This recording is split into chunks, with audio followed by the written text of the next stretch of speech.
Maggagata ako ng munggo.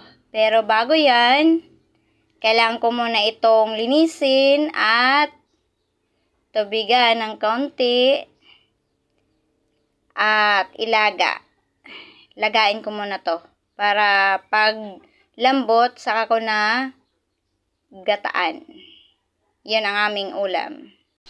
Kaya hugasan ko ng maigi itong munggo, kiskisin, kasi hindi natin alam kung saan ito binilad, kung paano inapak-apakan, so maruming mga paa, kaya kailangan kiskisin at hugasan ng mabuti para nang sa gayon ay sigurado na talagang malinis.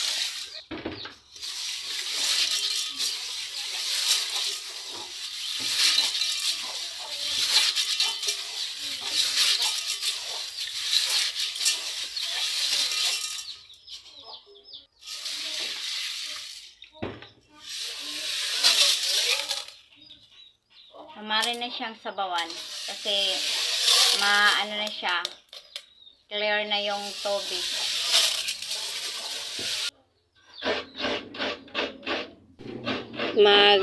Ito, libre lang ang niyog. Yan, magkakayod ako ng niyog. Yan, lilinisin ko muna yung yung tawag dyan, kagudan. Ewan ko kung anong Tagalog sa kagudan. Yan, nilinisan ko para maalis yung tawag dyan, yung kalawang o ano ba. Yan. So, para sigurado. Pero nilinisan ko na yan ng tubig.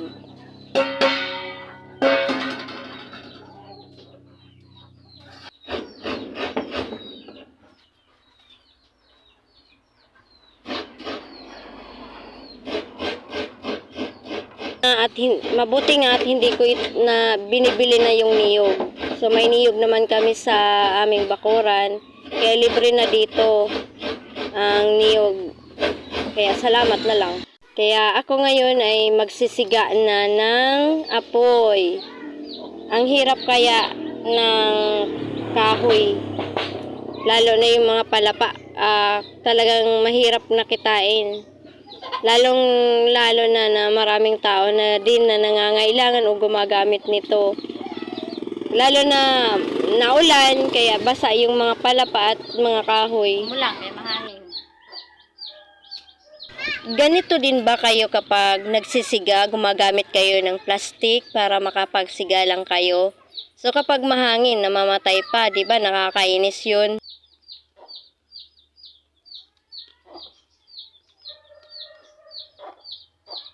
Hindi ko na pala bibidyohan yung detalye ng aking paggagata. Then direkta na aking i-upload yung ginataang munggo. Direkta ko na siyang i-upload yung ginataang munggo. Hindi ko na siya bibidyohan ng detalye. Ang resulta ng aming ginataang munggo, masarap yan!